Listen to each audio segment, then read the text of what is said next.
극상간증 서로 원망하지 말라입니다. 공무원이셨던 친정 아버지는 퇴근길에 어린 네 자녀를 위해 간식거리를 한아름씩 사오곤 하셨습니다. 그래서 저는 어린 시절에 아버지의 퇴근을 손꼽아 기다렸던 기억이 납니다. 그 성인이 된 저는 안정된 결혼 생활을 꿈꿨습니다. 그러다 비록 한쪽 다리에 장애가 있지만 공무원인 남자를 만나 3개월 만에 결혼했습니다. 그러나 제 기대와 달리 결혼 후 남편은 부동산 투자를 무리하게 하고 실패하기를 반복했습니다. 이에 우리 가족은 짧으면 2년, 길면 5년 주기로 이사를 해야 했습니다. 자녀 교육도 신경 써야 하는데 매번 낯선 곳에서 새로 적응해야 하는 상황이 힘들었습니다. 익숙한 환경을 버리고 떠나야 하는 것에 대한 두려움과 스트레스가 생기니 제 안에 남편을 향한 원망이 스멀스멀 올라왔습니다. 무엇보다 제게는 내 의견대로 결정했으면 이런 고생은 안 해도 되었다는 마음이 있었습니다. 그러면서 나는 내 할 일 잘할 테니 남편도 자기 할 일 잘해서 나와 가족에게 피해만 주지 않기를 바랬습니다. 급기야 부동산 가격이 급등하니 왜 안 될까를 외치며 불평이 쌓였고 남편의 투명하지 않은 재정 관리를 비난하며 남편을 판단하고 무시했습니다.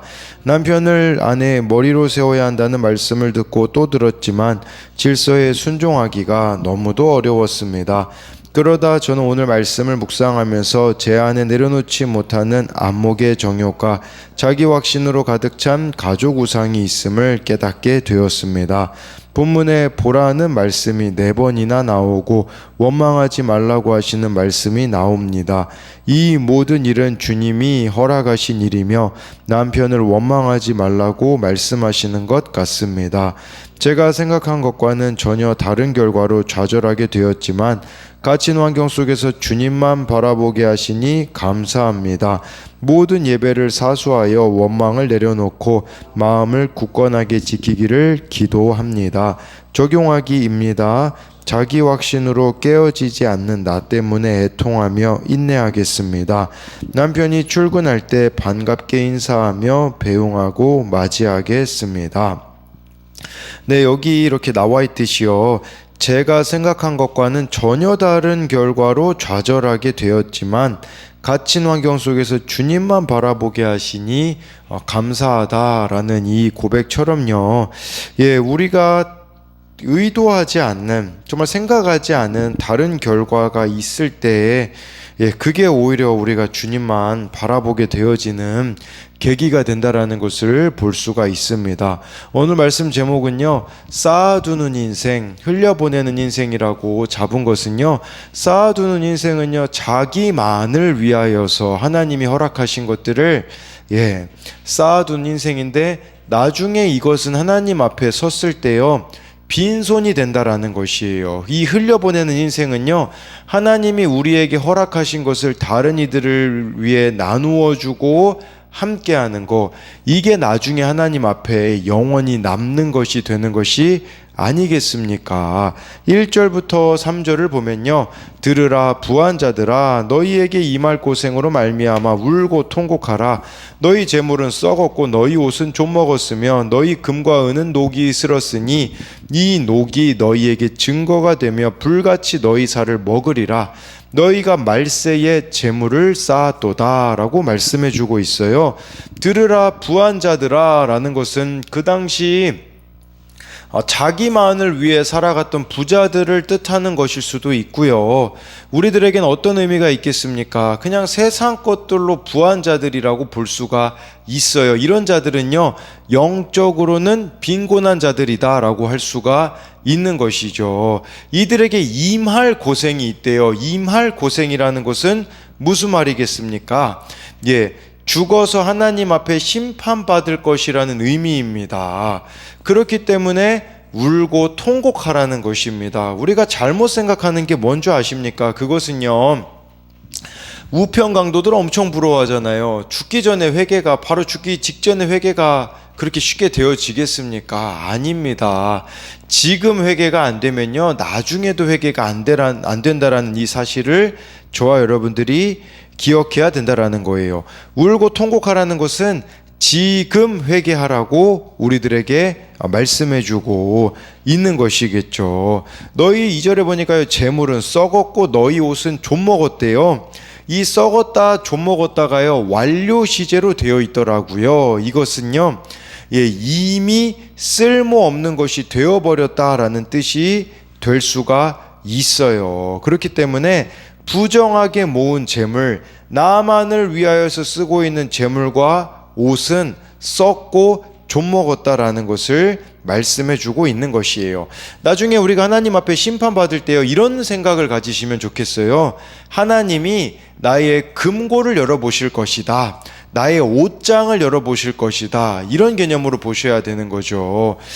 그렇다면 이것이 썩지 않고 좀 먹지 않기 위해서는 어떻게 되야겠습니까? 다른 이들을 위하여서 나누는 삶을 살아가야 된다라는 것이에요. 우리가 청직이라는 것을 잊지 마셔야 돼요. 하나님께 받은 것을 얼마나 하나님의 뜻대로 사용했는지를 하나님이 나중에 보실 것이라는 것을 기억해야 된다라는 것이겠죠. 그런 관점으로 보자면 저와 여러분들이 흘려보낸 재물, 흘려보낸 시간, 다른 사람을 위해 흘려보낸 시간과 물질이 결국은 우리를 살려주는 증거 자료가 될 것이라는 겁니다. 그랬을 때 정말 이 모든 재물은 하나님 것이라고 생각해서 하나님 나라를 위해 써야 된다라는 것을 기억해야 된다라고 할 수가 있는 것이에요. 그 3절에요, 그렇게 하지 않으면요, 이것들이요 불같이 너의 살을 먹으리라고 말씀해주고 있습니다. 그들이 주지 않은 이 삭시, 녹슨 금과 은이 독이 되어 그들의 살을 먹을 것이라고 말씀해주고 있는 것인데요.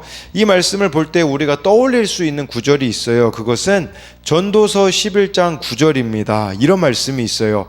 청년이여, 내 어린 때를 즐거워하며 내 청년의 날들을 마음에 기뻐하여 마음에 원하는 길들과 내 눈이 보는 대로 행하라. 그러나 하나님이 이 모든 일로 말미암아 너를 심판하실 줄 알라라고 말씀해주고 있어요.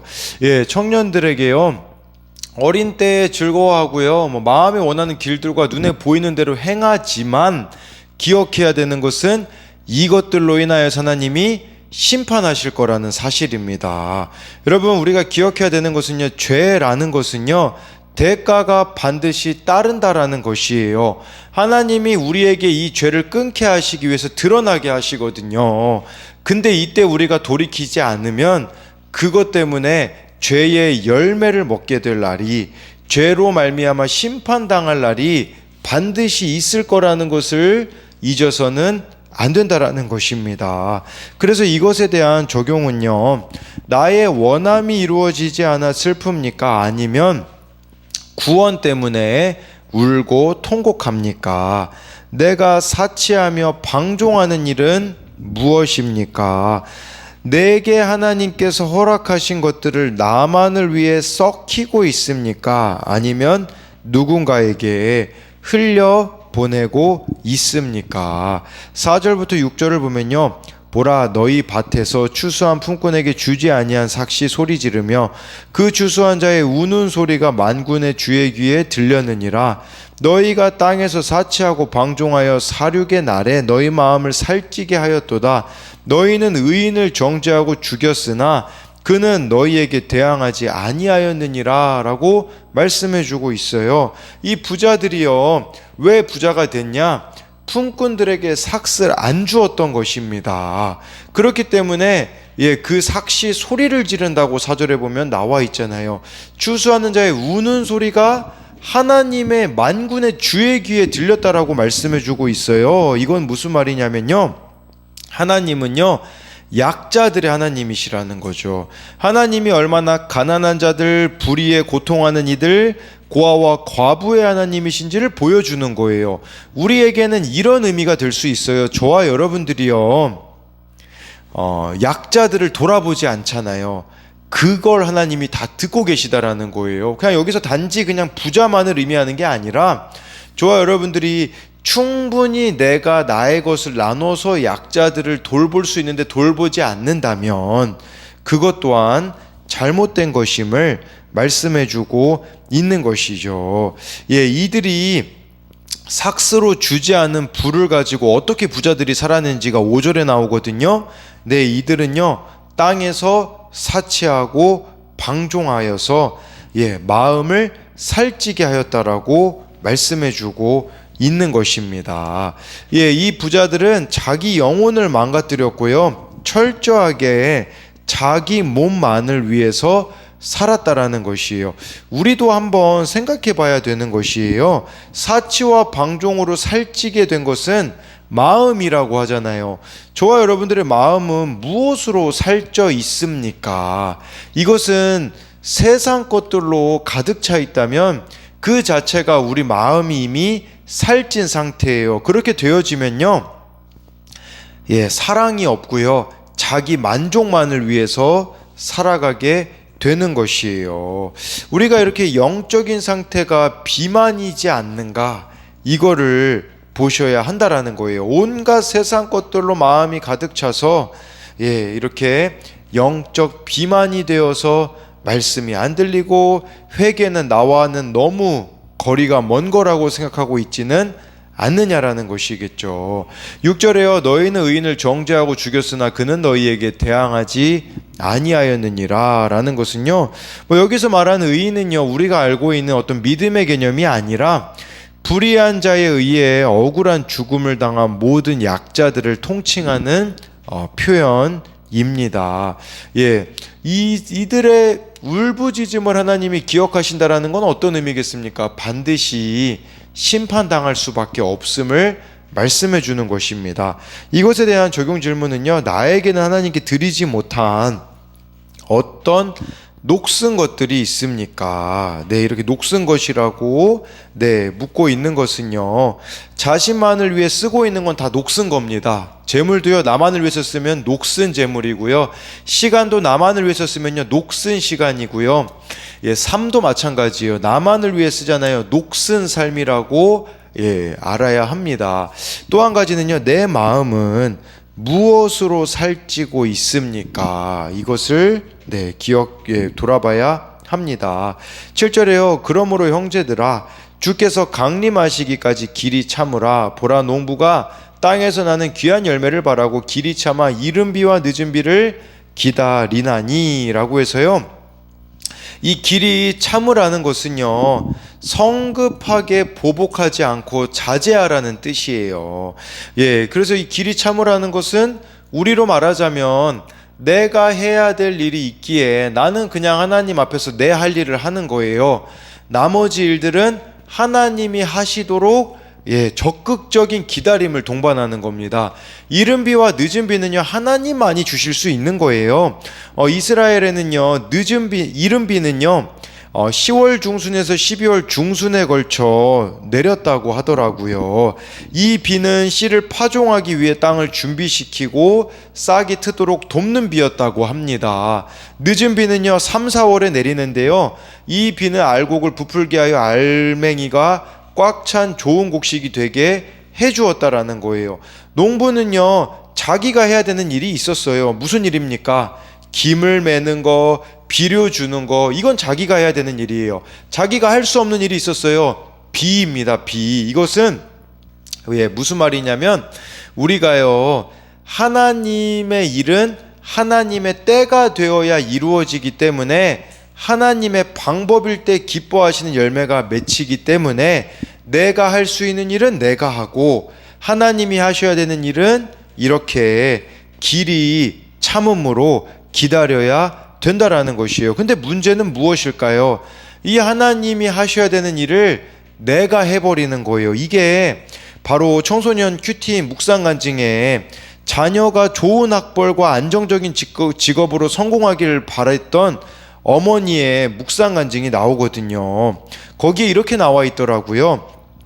농부가 귀한 열매를 바라며 이른 비와 늦은 비를 기다리듯이 우리도 인내하며 마음을 굳건하게 해야 한다고 하십니다. 그러나 저는 비와 바람, 햇살을 알맞게 주신 하나님을 믿지 못하고 제 마음대로 물과 양분을 주어 아들을 병들게 했습니다. 제가 뿌린 불안과 강박의 씨로 아들은 ADHD 진단을 받고 병원에 다니고 있습니다. 제가 아들을 아프게 한 문제 부모임을 회개하며 매일 주시는 말씀과 교회 공동체의 양육으로 자녀가 말씀대로 자라나 귀한 열매로 결실하기를 간절히 기도합니다라고 했어요. 네, 자기 마음대로 물과 양분을 주어 아들을 병들게 했다라는 것이죠. 우리도요, 내 마음대로 지금 이 주고 있는 물과 양분과 같은 거, 이건 하나님만이 주셔야 되는 건데, 내가 임의로 줘가지고 나도 병들고 다른 이도 병들게 하고 있지는 않는가를 돌아봐야 한다라는 것입니다. 그래서 이것에 대한 적용은요, 내가 기다리지 못하고 내 힘으로 갚아주려고 하는 것은 무엇입니까? 하나님을 믿지 못하고 내 마음대로 주고 있는 물과 양분은 무엇입니까? 그것으로 누군가를 병들게 하고 있지는 않습니까? 내 방법대로 우리가 이렇게 자녀들을 키우는 것도 여기에 해당된다라고 볼 수가 있는 것입니다. 8절 말씀에요. 너희도 길이 참고 마음을 굳건하게 하라. 주의 강림이 가까우니라. 우리가 길이 참고 마음을 굳건하게 하래요. 이 마음을 굳건하게 한다라는 것은 아까 우리가 읽었던 마음이 살찌는 것과는 5절 말씀에 마음을 살찌게 하는 것과는 반대되는 개념이라고 볼 수가 있는 것이에요. 우리에게 시험과 유혹이 있습니다. 그때 우리에게 필요한 것은 굳건한 마음이라는 것입니다. 네, 그래서 이런 마음이 필요한데요. 왜냐하면 주의 강림이 가까이 오시기 때문이라고 말씀해주고 있는 것이겠죠. 베드로후서 3장 8, 9절에는요 이런 말씀이 나와 있어요. 사랑하는 자들아, 주께는 하루가 천년 같고 천년이 하루 같다는 이 한 가지를 잊지 말라. 주의 약속은 어떤 이들이 더디다고 생각하는 것 같이 더딘 것이 아니라 오직 주께서는 너희를 대하여 오래 참으사 아무도 멸망하지 않고 다 회개하기에 이르기를 원하시느니라. 왜 예수님이 늦게 오시는지 그거에 대한 대답이 나와 있는 거예요. 그것은 무엇 때문이냐면 단지 예수님이 늦게 오시는 것은 쉽게 말씀드리면요, 두 가지 때문이에요. 하나는 너희가 회개하기를 원한다. 내가 회개하기를 원하기 때문에 예수님이 더디 오시는 거예요. 그러니까 예수님이 재림이 늦어지는 것 같이 여겨지는 것은 나의 회개 때문인 거예요. 더 나아가 아무도 멸망하지 않기 원함입니다. 이건 무슨 말이냐? 내 옆에 있는 사람이 구원받기 위해서거든요. 그런데 문제는 뭔지 아십니까? 나도 회개하지 않고 다른 이들의 구원조차 관심이 없다면 그것은 저와 여러분들이 예수님의 재림을 기다리는 바른 태도라고 할 수가 없다라는 것입니다. 다시 이 말씀으로 돌아와서요. 그렇다면 주님이 오실 날을 기다리지 않고 자기 능력으로 살아가는 자들이 가장 못하는 게 뭘까요? 길이 참고 마음을 굳건하게 하는 겁니다. 그런 자들에게 축복은 무엇일까요? 인생의 계획이 틀어지는 것이에요. 자기 뜻대로 안 되는 거예요. 여러분, 우리의 인생이 우리 뜻대로 안 된다라는 게 축복입니다. 왜 그러냐면요, 그러면 우리는요 외로워질 것이고요, 아플 것이고 쓸쓸해질 거예요. 자기 스스로 어찌할 도리가 없는 일들을 만나는 것이 축복 중에 축복입니다. 그 광야를 통해서요, 지독히 교만하고 어리석은 인간은 이 세상 어디 한 곳도 어느 한순간도 편하게 쉴 곳이 없고 안전하게 기댈 곳이 없다는 것을 깨닫게 될 거예요. 아, 주님 품이 아니면 나는 기댈 곳이 없구나. 이걸 깨닫는 것이 축복 중에 축복이라는 것을 저와 여러분들이 알아야 한다라는 것입니다. 그래서 이것에 대한 적용도요, 내가 길이 참고 마음을 굳건히 해야 할 일은 무엇입니까? 주님 오실 날을 회개함과 영혼 구원으로 준비하고 있습니까? 나의 돌이킴을 위해 하나님이 허락하신 어찌할 도리가 없는 일들은 무엇입니까? 9절에요. 형제들아 서로 원망하지 말라. 그리하여 심판을 면하리라. 보라, 심판주가 문 밖에서 계시니라. 네, 서로 원망하지 말래요. 이 원망은요, 마음을 굳게 하고 길이 참는 것과 대조되는 마음입니다.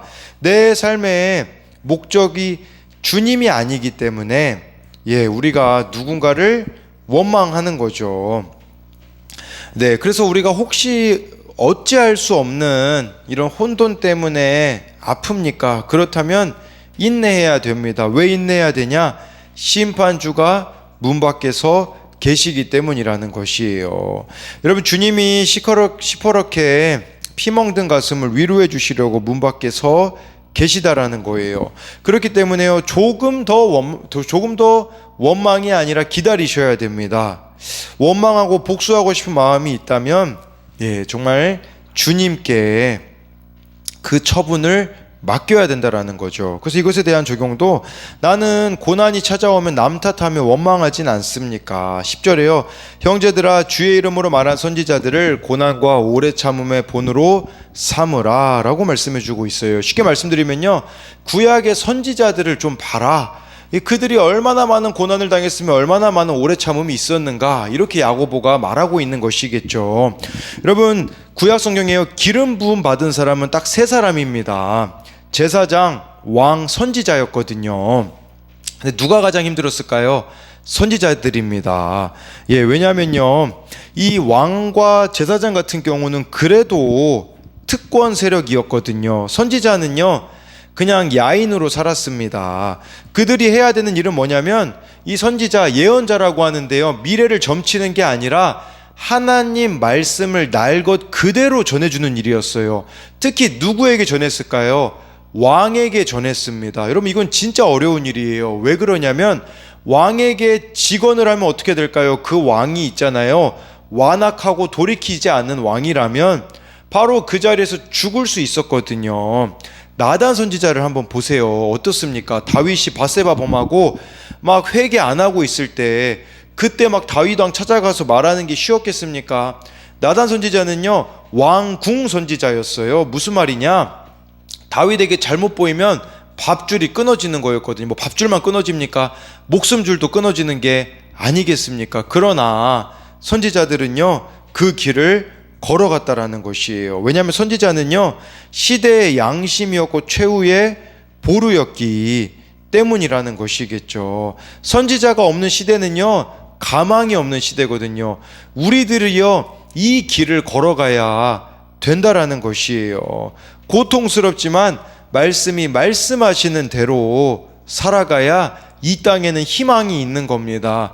나마저도 타협해버리고요, 나마저도 그냥 세상의 길로 가버리게 되어진다면요, 이 땅에는 아무런 소망이 없다라는 것을 알아야 합니다. 이것에 대한 적용도요, 말씀대로 살아내는 좁은 문 좁은 길 인생이기에 겪는 어려움들이 있습니까? 11절에요. 보라, 인내하는 자를 우리가 복되다 하리니 너희가 욥의 인내를 들었고 주께서 주신 결말을 보았거니와 주는 가장 자비하시고 긍휼히 여기시는 이시니라. 욥을 보라는 거예요. 욥의 인내를 보라는 거예요. 주께서 주신 결말이 있었잖아요. 그 결말이 무엇이었겠습니까? 욥기 42장 5, 6절에 보면 나와 있어요. 내가 주께 대하여 귀로 듣기만 하였으나 이제는 눈으로 주를 배움나이다. 그러므로 내가 스스로 거두어드리고 티끌과 재 가운데 회개하나이다 라는 것이에요. 주님이 욥에게 주신 가장 좋은 결말은요, 욥으로 하여금 귀로만 듣던 하나님을 눈으로 보게 하셨다라는 것이죠. 그러면서 이 결말이 또 무엇이냐? 11절에 나와 있잖아요. 주는 가장 자비하시고 긍휼히 여기시는 이라는 것을 저와 여러분들이 깨닫는 것이라는 거죠. 그러니까 이 인내를 통하여서 시험을 주신 하나님의 목적이 하나님의 자비와 긍휼을 알도록 하기 위함이다 라는 것이에요. 곰곰이 생각해 보세요. 하나님은요, 예수님을 십자가에 혼자 매달아 두고 하늘에서 관망하고 계셨을까요? 아닙니다. 십자가 위에 달리신 분은 예수님일 뿐 아니라 바로 하나님 자신이셨다라는 거예요. 하나님은 우리와 함께 고난당하시는 분이기 때문에 저와 여러분들이 고난을 통해서 하나님을 더욱더 가까이 아는 거, 그게 바로 바로 인내의 결말이라고 볼 수가 있는 것입니다. 그래서 마지막으로 이것에 대한 적용은요, 욥처럼 나는 누구에게 고난과 인내의 본이 되는 인생을 살고 있습니까? 라고 해서요, 저와 여러분들이 기억하셔야 되는 것은요, 나중에 주님 앞에 섰을 때 내 삶이 어떻게 남는가, 내 물질이 어떻게 남는가, 내 시간과 내 삶이 하나님 앞에 어떻게 남는가, 이걸 기억하심으로써 매일매일을 마지막처럼 청지기처럼 살아가는 저와 여러분들이 되기를 소망합니다.